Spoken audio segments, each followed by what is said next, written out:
Hi everyone, and welcome to the first short news update of the summer term.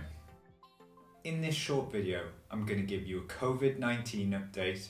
We're going to hear about staff vaccinations. We're going to check in with some remote learners. We're going to hear about some new staff appointments. I'm going to share some information about the new school building, and I'll go over some important diary dates. So, this is the first news update of the summer term. Of course, if anyone would like to tell the weather that it's summer, we'd really appreciate that.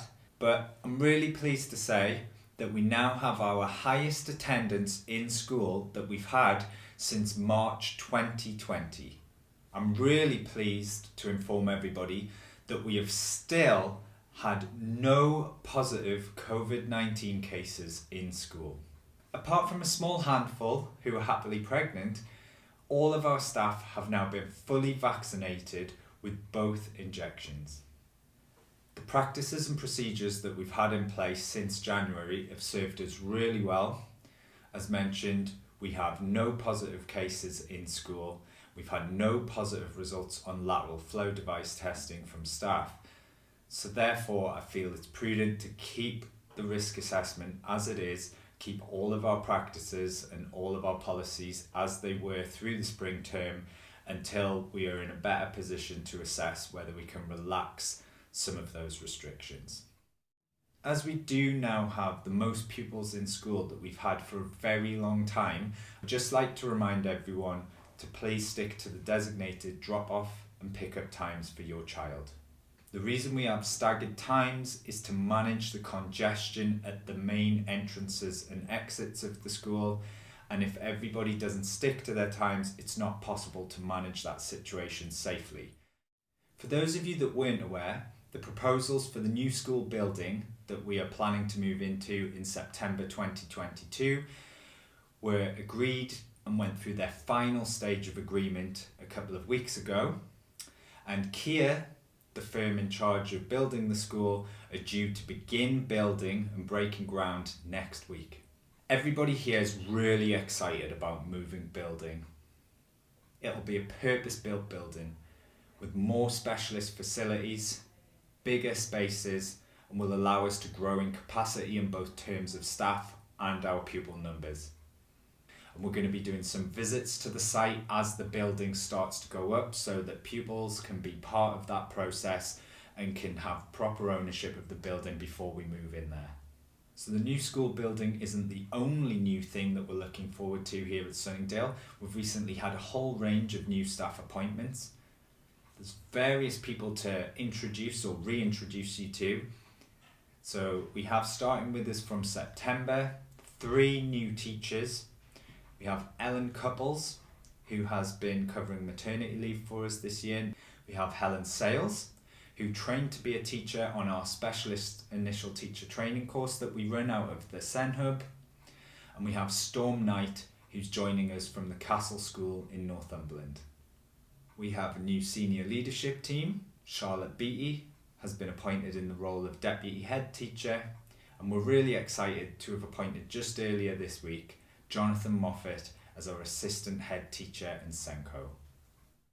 For the handful of children that are still considered clinically extremely vulnerable and aren't yet able to attend school, remote learning has continued, and we're just going to check in with a few of those now.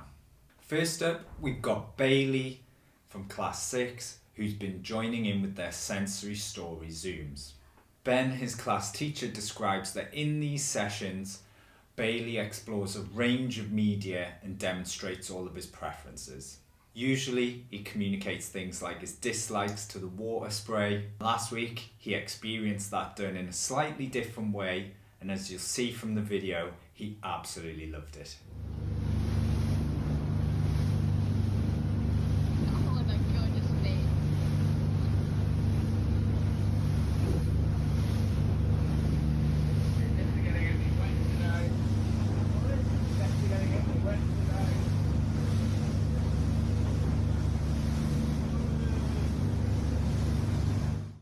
Class 2, first up we've got Amira, and we have a short video that was put together by Amira's mum showing Amira engaging with a range of switches and different props.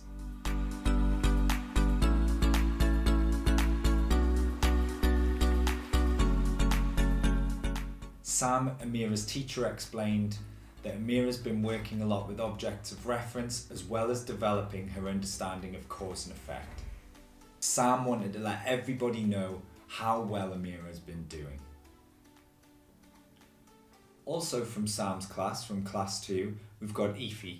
Aoife's been working on her exploration skills using a range of fruits and foods. Sam describes that Aoife's been using all of her senses to explore these in different ways and has been doing a really awesome job engaging with the remote learning that's been sent home each week. Okay, so we're nearly there, but before we hand over to class 9, we've got a couple of dates that we do need to make families aware of. Half term is rapidly approaching, and the summer half term takes place between May the 31st and June the 4th, with pupils returning to school on Monday, June the 7th. We also have an inset day coming up on June the 14th. So on Monday, June the 14th, school will be closed to pupils. Okay, so that's enough from me for this video. I'm really happy to hand you over to the awesome Class 9 who've got a whole range of reviews and the weather for you. It's been raining. On Sunday it's gonna be raining again. Tia, who is this? Amazing! What does Jojo Siwa do? She's a YouTuber, wow. And why do you like Jojo Siwa? Because I like her outfit. Her outfits, that is brilliant, Tia, thank you. This is an you can watch the little next day of singing, day of good singing and dancing on the radio. Then What are these? Fortnite skins. Oh, interesting, Fortnite skins. How do I get Fortnite skin? When you level up.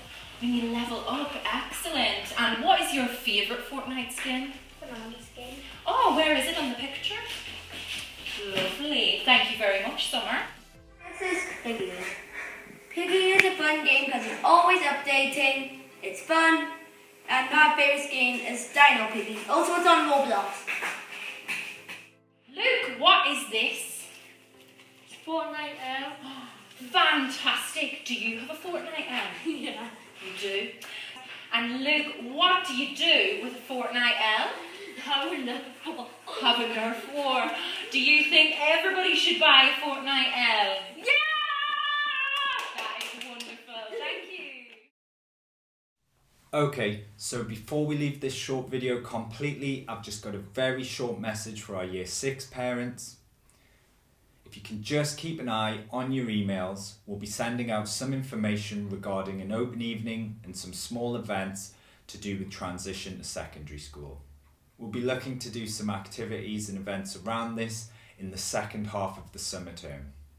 And I'll leave you now with Jason. Hi Jason, who are these guys? Sub-Zero Project. Excellent. And what does Sub-Zero Project do? They make music. They make music. Wow. And what do they say when they're at these concerts? Put your hands up. Put your hands up. Wow. Can you show me how to put your hands up? Put your hands up. Left. Oh, Right. left and right. Left. Right. Left. Right. Amazing. Do you think everybody should listen to Sub-Zero Project? Yeah, parents, if you want to go to the BFAT, book in to Sub-Zero Project and get them where